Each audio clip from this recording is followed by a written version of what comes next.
Salah satu yang terkenal sebagai jalur angker di Pantura adalah jalur Subang hingga Ciasem. Di sepanjang jalur itu, para sopir kerap menjumpai penampakan hantu wanita yang sering disebut kuntilanak.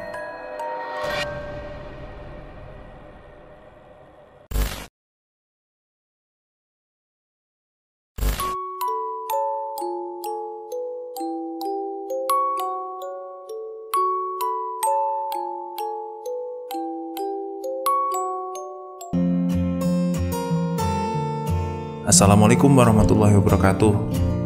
Halo semuanya, Rahayu. Terima kasih masih mendengarkan Untung Direkam sampai saat ini.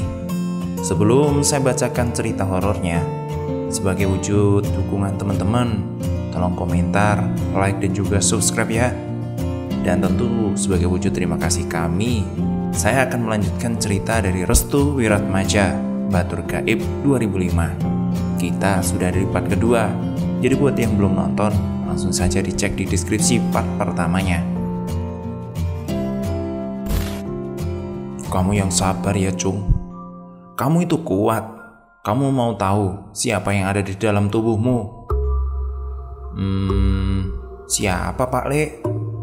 Arya mulai fokus dengan satu atau dua kata yang akan dilontarkan oleh Pak Le. Pak Le melihat kanan kiri, posisi dia dan Arya duduk, seperti ada yang mengawasi dari tempat terdekat mereka. Namanya Nining, kuntilanak jahat yang mengganggumu. Bersamaan kata itu, suara klakson bus yang ditumpangi Arya membunyikan klakson yang amat sangat kuat. Ada apa ini? Kok bisa-bisanya ngerem mendadak? Kesal penumpang di depan Arya yang rata-rata para pemuda separuh baya. Ada orang kecelakaan, Mas. Arya langsung meringsek maju. Dirinya langsung melihat dengan jelas posisi 3 mobil yang sudah ringsek parah.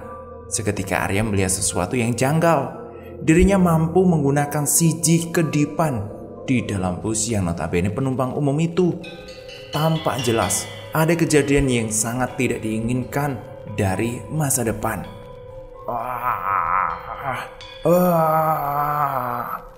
Arya berteriak sekencang-kencangnya. Dirinya diperlihatkan sebelum terjadi kecelakaan. Ada satu sosok yang mengganggu pandangan mobil yang menabrak 2 mobil di depannya. Tabrakan beruntun itu bukan murni hasil kelalaian si supir, tapi ada kaitannya dengan sesuatu yang gaib yang mengganggu pandangan si supir yang menabrakkan mobilnya. Kamu jangan ikut-ikutan jika ingin hidup. Arya mendapati suara tanpa rupa yang membuat isi pikirannya terganggu oleh suara itu. Kamu kenapa? Tolong Woi, anak ini kenapa? Dia seperti diganggu oleh sesuatu. Para penumpang mulai panik. Sebagian mendekat Arya, sebagian pula malah mundur menjauhi posisi Arya. Serahkan sama saya. Pak Le segera mendekat. Dirinya paham betul ada yang dilihat oleh Arya. Dan kejadian sebelum kecelakaan itu terjadi, saya minta aqua ya, Mas. Ada yang punya aqua enggak? Seorang pemuda memberanikan diri untuk membantu Pak Le. Tolong ini ya, Nak, dipegangin. Yang lain tolong ikut bantu juga. Ini akan memakan tenaga banyak, ucap Pak Le. Segera saja orang yang memiliki tubuh besar langsung meringsek ke depan untuk membantu Pak Le yang sedang berusaha payah bersama si pemuda tadi. Tubuh Arya sedang ditarik oleh penunggu di jalanan ini. Kita berada di mana, Pak? Jalur Subang Ciasem. Pantes saja, kesal Pak Le. Di beberapa tempat, kecelakaan masih kerap dikaitkan dengan hal mistis, terutama beberapa makhluk gaib yang dipercaya sebagai penunggu lokasi itu. Salah satunya adalah jalur Pantura, tepatnya jalur Subang sampai Ciasem. Di jalur itu dipercaya adanya sosok hantu perempuan. Hantu perempuan itu disebut memiliki rambut panjang dengan wajah seram. Si hantu perempuan ini kerap dijadikan kambing hitam penyebab kecelakaan di sini. Dan konon katanya, hantu mengerikan itu suka tiba-tiba muncul di jalur itu, sehingga membuat pengendara kaget dan tak fokus mengemudi. Banyak yang menyarankan jika melintas jalur ini saat malam, kewaspadaan harus benar-benar ditingkatkan, sebab si hantu itu selalu muncul pada malam hari. Salah satu yang terkenal sebagai jalur angker di Pantura adalah jalur Subang hingga Ciasem. Di sepanjang jalur itu, para sopir kerap menjumpai penampakan hantu wanita yang sering disebut kuntilanak. Menurut pengendara yang sering melakukan perjalanan malam di sepanjang jalur Pantura menceritakan banyak kejadian menyeramkan. Ada pengendara truk yang biasa melakukan perjalanan malam. Dia bercerita bahwa dia pernah melihat sosok wanita menyeberang jalan. Kemudian si sopir mengerem kendaraannya dengan mendadak. Ternyata setelah berhenti, sosok wanita tersebut tiba-tiba terbang sambil tertawa dan meringik dan membuat bulu kuduk merinding. Sosok inilah yang sering membuat ulah di jalur Pantura Subang Ciasem. Beberapa kesaksian menyebut kuntilanak tersebut hanya berdiri di pinggir jalan, tentu sambil menatap tajam kepada sang pengemudi kendaraan. Tatapan tajam tersebut bahkan mampu menghipnotis para pengemudi yang akhirnya terlena ketika tersadar brak, kendaraan yang dia kendarai sudah kecelakaan. Korban pun terus berjatuhan dari tahun ke tahun. Banyak loh yang percaya bahwa di sini tuh banyak hantunya. Hantu juga dari korban-korban kecelakaan di sini, ujar Pak Li sambil menekan bawah telinga yang berfungsi untuk menyadarkan alam bawah sadar Arya. Bahkan sampai banyak yang meninggal karena ulah kuntilanak. Meskipun jalan ini tidak terlalu licin dan membahayakan, namun potensi diganggu dari makhluk yang kasat mata itu. Kudu benar-benar hati-hati. Ya, jelas Pak Le kepada semua penumpang dan supir yang di sana. Arya berteriak dengan kencang. Dia melihat sesuatu dari masa depan. Angannya mulai berterbangan. Peristiwa yang akan terjadi di masa yang akan datang tampak jelas di dalam pikirannya. Meronta-ronta untuk dihentikan. Tangisan, rasa kekhawatiran, bau darah, serpian cermin yang berterbangan, anak kecil yang berlari-lari, dan tentu semuanya itu terekam jelas oleh angan-angan Arya. Apa yang sebenarnya terjadi? Di dalam ruangan yang gelap, Arya melihat sesuatu terpampang jelas. Lukisan-lukisan leluhur zaman dahulu menjadi saksi awal perjalanan Arya menuju sebuah lorong yang tak bisa ditemui batasnya. Aku ada di sana, tanya Arya pada dirinya sendiri. Arya masih menatap beberapa ruangan yang pintunya bergetar. Seperti ada sesuatu yang ingin memaksa keluar namun tidak bisa untuk dibuka. Tolong, siapa saja yang ada di sana? Tolong, teriak seseorang di dalam ruangan tersebut. Terasa hampa. Begitu sulit Arya melangkah mendekati pintu itu. Langkahnya kini tertatih-tatih. Keringat dingin bercucuran dengan manakala tangannya hendak menyentuh daun pintu. Tolong, di sini gelap. Siapa yang ada di luar? Tolong buka pintunya. Arya benar-benar memberanikan diri untuk mendobrak pintu. Namun yang terjadi, seluruh ruangan tersebut menggerakkan pintu-pintunya. Tolong, di sini gelap. Aku takut. Papa, keluarin aku ya. Arya, kaukah itu di luar? Arya langsung menangkap suara itu dengan jelas. Ada yang menyebut namanya. Apa yang sebenarnya terjadi? Aku bingung di sini, batin Arya. Kemudian segera berlari menuju suara yang tadi dan meninggalkan ruangan yang lain. Dia hanya perlu mendobraknya dan menyelamatkan mereka semua. Itu batinnya. Bagaimana bisa 7 ruangan ini terpisah? Apakah aku berada di dalam zona siji kedipan? Apakah ini sebuah kenyataan? Jelas Arya. Namun begitu dia ingin mendobrak ruangan yang dimaksud olehnya, tiba-tiba suara Pak Le membangunkan pingsan Arya dengan menekan bagian bawah telinganya dan memuntahkan cairan aneh berwarna merah. Cairan itu berwarna merah kehitaman, tapi bukan darah. Arya kemudian pingsan seketika. Pak Le, ini ada apa? Anak ini sedang membuka satu kedipan dari leluhurnya. Ini auranya sangat kuat. Pak sopir, lebih baik jalan lagi lah, jelas Pak Le dengan nada agak meninggi. Jong, bangun Jong, bangun. Kamu harus melawan si kedepanmu. Arya masih belum sadar juga saat itu. Bekas muntahan cairan itu masih membekas di pinggiran mulutnya yang mengering. Badannya mulai panas tinggi. Anak ini belum kuat. Bantu saya ke tempatnya ya. Para penumpang bingung. Akhirnya para penumpang membantu Pak Le untuk merebahkan tubuh Arya di kursi tengah miliknya. Hati-hati ya, hati-hati. Arya masih menggelamkan pandangannya dengan khusyuk. Tubuhnya terkadang menggigil, terkadang memanas tinggi dengan tiba-tiba. Siji kedepan yang diberikan leluhur pada Arya sangat fatal sekali. Arya masih belum bisa mengendalikan suasananya dan tentu tubuhnya dengan mudah terkena dampaknya. Pikirannya hancur lebur saat itu. Terima kasih ya semuanya sudah bantu. Senyum Pak Le terhadap para penumpang yang membantu merebahkan tubuh Arya. Arya masih berada di dalam ingatan seseorang yang amat sangat jauh. Dia mendapati sekelompok orang yang memakai jubah hitam seperti yang dimiliki oleh ayahnya. Mereka melakukan ritual aneh di depan pohon besar yang akarnya menjulur panjang dan besar. Ritual itu menitik beratkan pada meditasi dan upacara pengorbanan seorang anak laki-laki yang merupakan asal-usul terjadinya batur gaib. Oh tidak, ini seperti waktu itu. Siapa mereka? Aku segera menghentikannya. Arya berlari menuju kawanan jubah hitam itu. Langkahnya sedikit berat seperti ada yang menahan paksa tubuhnya. Sial, apa yang sebenarnya terjadi pada tubuhku? Arya masih terus melawan atmosfer aneh, seperti magnet yang menahan dirinya untuk berlari. Langit yang memerah, tanda Arya bukan berada di dunia nyata. Ini benar-benar aneh.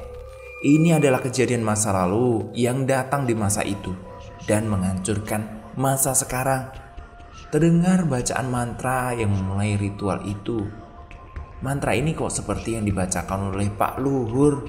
Siapa sebenarnya mereka? Begitu Arya memaksakan tubuhnya ke depan, sesosok kuntilanak menggapai tubuhnya dan menyikapnya di dalam gaun putih yang bercampur dengan dendam masa lalu. Isakan tangis korban, rasa sakit, keinginan bertahan hidup. Arya kali ini benar-benar berteriak sekencang mungkin. Jangan pegangi saya. Jong, bangun Jong, bangun. Udah Jong, bangun. Udah jangan dibuka lagi, itu bahaya. Belum waktunya, jawab Pak Le saat itu sambil menggoyang-goyangkan tubuh Arya yang sempat kaku. Kini dia berteriak kembali. Seluruh penumpang mulai menangis. Anak kecil yang berada di sekitar Arya segera berlari mundur. Suasana bus menjadi riuh. Supir mulai kebingungan dengan kejadian ini. Hentikan teriakan itu, mengganggu kefokusan saya. Pak Le segera menghentikan tubuh Arya yang sempat memberontak dan menendang-nendang kakinya ke tubuh Pak Le. Pak, itu siapa yang menempel di kaca? Tanya anak kecil di samping Pak Le. Mulai menangis kejang. Huru-hara suasana bus menjadi semakin kacau. Perjalanan yang sempat molor karena faktor hujan yang menutupi pandangan si supir, kini kejadian mistis mulai tercium oleh setiap orang di dalam bus itu. Semua harap tenang ya, semua harap tenang. Siapa itu? Tanya perempuan separuh baya yang ada di dalam bis. Itu si Nining, jawab Pak Le. Sosok itu mulai memperlihatkan wajahnya, lalu sosok itu berteriak kencang.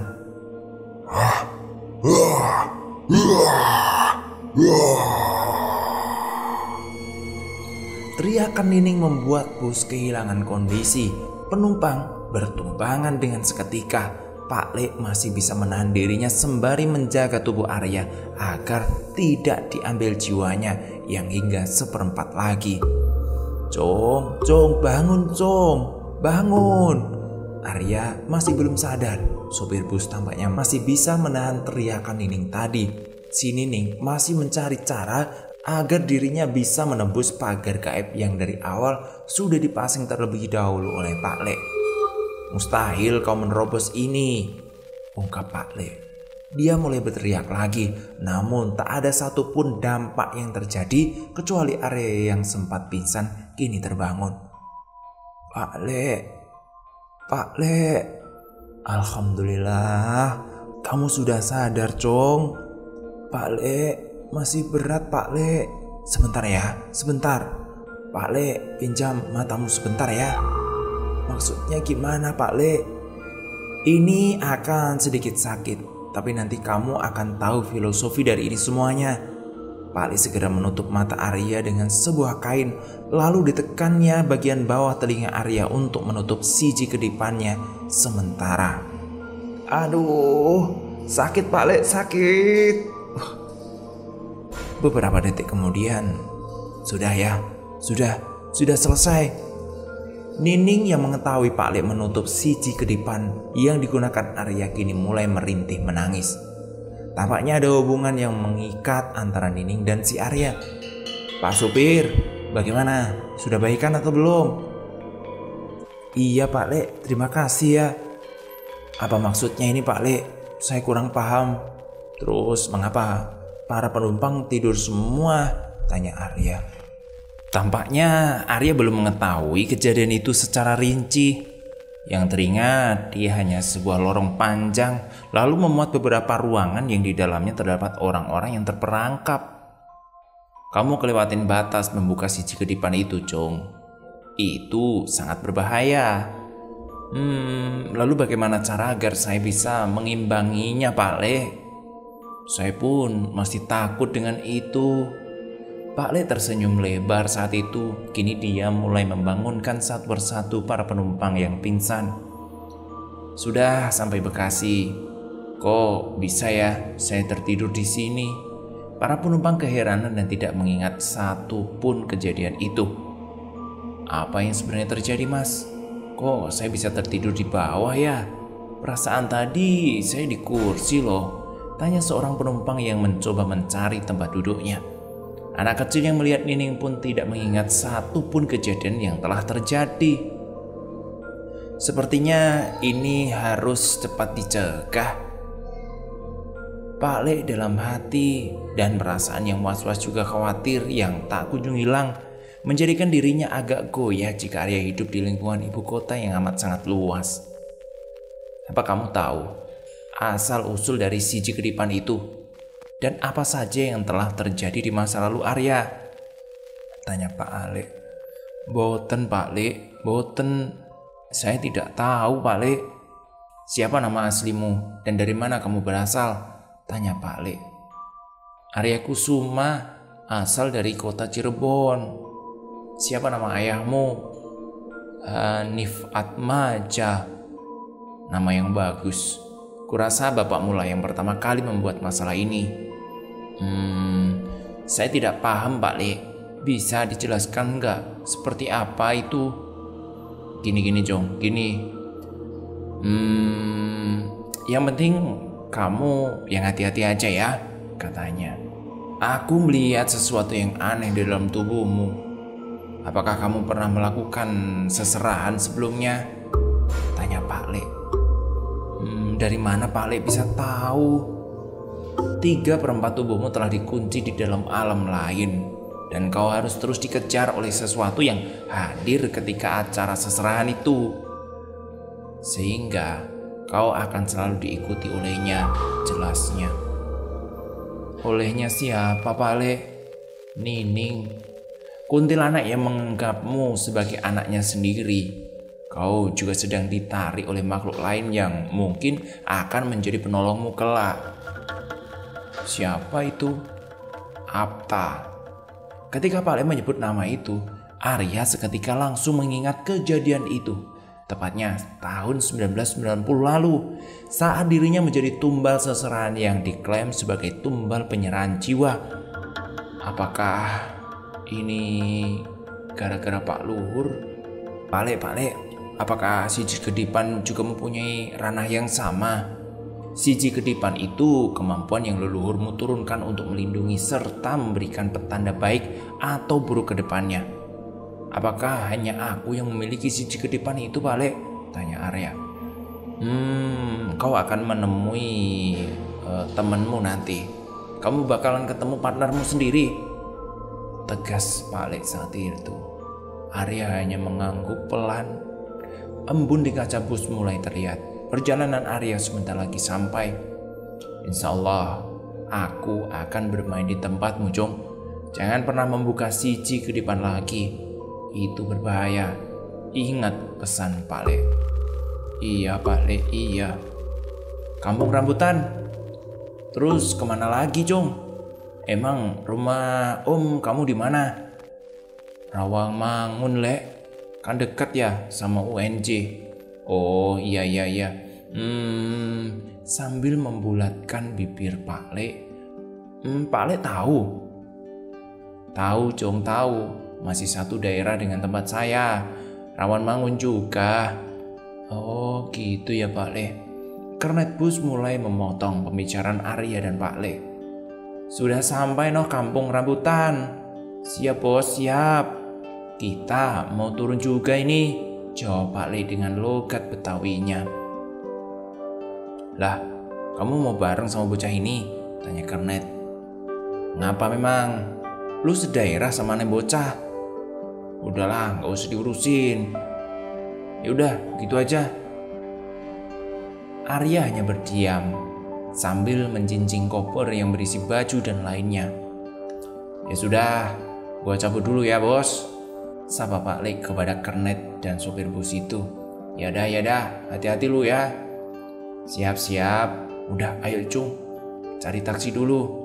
Arya mengangguk dan mengikuti Pak Le yang mulai beranjak keluar dari bus kota itu. Pak Le mulai mencari taksi, namun Arya mencegahnya terlebih dahulu. Pak Le, kita ngopi dulu ya. Saya ngantuk banget ini. Iya wes. Di mana ini ada warung? Arya mengikuti Pak Le yang mengambil arah ke utara terminal sambil mencari-cari warung kopi yang masih buka.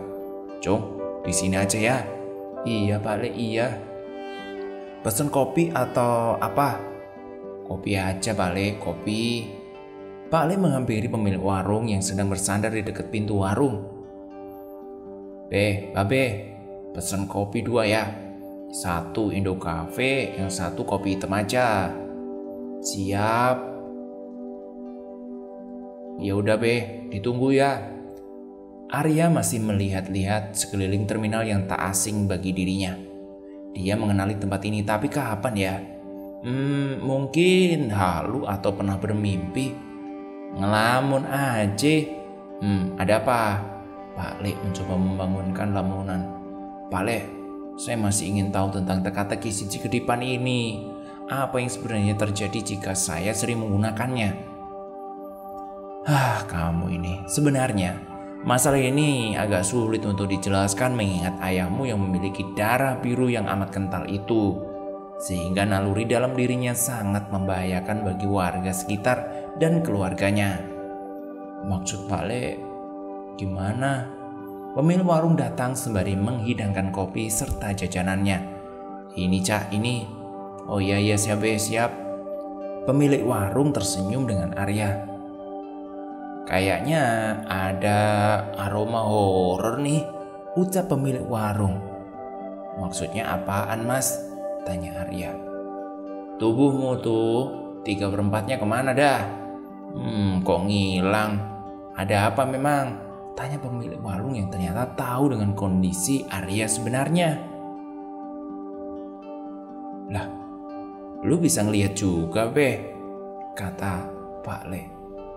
Lu gimana sih? Kita kan udah temenan lama. Setiap kali ke warung, lu pasti bawa orang aneh terus kan? Jadi ya gue terbiasa sama ginian. Tapi apa? Siapa wanita yang berambut hitam dekil, jelek dan bau itu? Itu teman lu juga. Penasaran dengan apa yang dikatakan pemilik warung itu, Arya mendadak merinding dan mulai melihat mengintari. Setiap jengkal tubuhnya dia baru sadar bahwa dirinya sedang diikuti oleh sesuatu yang aneh. Pak Le, ini gak bercanda kan? Jong, udah, kamu gak usah takut. Kamu kan sudah saya pageri, gak bakalan keluar itu kok, ucap Pak Le saat itu. Lain kali hati-hati, kita tidak bisa memperkirakan siapa teman dan siapa lawan. Maksudnya gimana mas? Temen lu itu gak suka sama orang yang deketin lu. Dia bakal ganggu dan bahkan kasih pelajaran kepada siapa saja yang membuat lu marah. Jaga emosi lu ya. Apa ada cara lain supaya bisa terlepas dari beginian? Tanya Arya sambil menarik jaket hitamnya yang mulai kusut. Wah, itu kurang tahu, tanya pemilik warung yang amat serius itu. Jawabnya tentu ada lah, jelas Pak Le. Loh, gimana Pak Le? Ya udahlah, kamu balik dah ke warung dulu. Awas aja, kalau lu gangguin gua lagi sama bocah kecil ini, gua jitak lu. Maksud lu, gua tuyul? Enggak lah, enggak. Pemilik warung itu sambil membuang muka dengan kecut, isi hatinya terbakar oleh kejadian dulu ketika Pak Le pernah membawa orang yang sama seperti Arya, namun dia pemilik pesugihan tuyul. Pak Le sempat menguncinya, namun tuyul itu berhasil kabur. Nama saya Bromo. Saya kenal dengan ayahmu, Cung. Dia merupakan tabib hebat di daerah dulu. Ajiannya sangat ditakuti oleh seluruh masyarakat situ. Tapi sayang, dia terpengaruh oleh sesuatu yang membuat kamu menjadi seperti ini. Jelas Pak Le yang mengenalkan dirinya sebagai Bromo.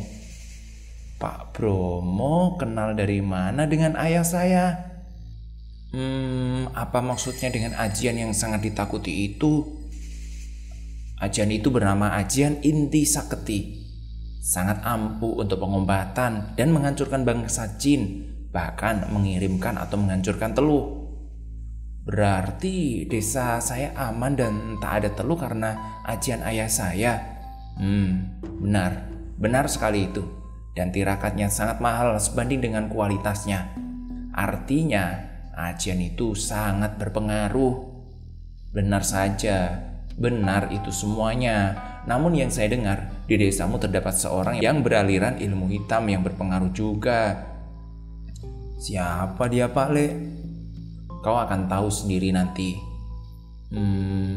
Bagaimanapun juga ini sangat fatal. Si Nining adalah pembentukan dari mereka semuanya itu. Mereka semua? Arya mengulang pertanyaan itu. Iya, mereka yang mengamalkan ilmu hitam dengan memprioritaskan kesenangan semata hingga lupa dengan Tuhannya. Terima kasih teman-teman. Besok kita lanjutin lagi ya. Jangan lupa komentarnya diramein biar admin seneng. Besok produksi lagi. Terima kasih, sampai jumpa. Assalamualaikum warahmatullahi wabarakatuh.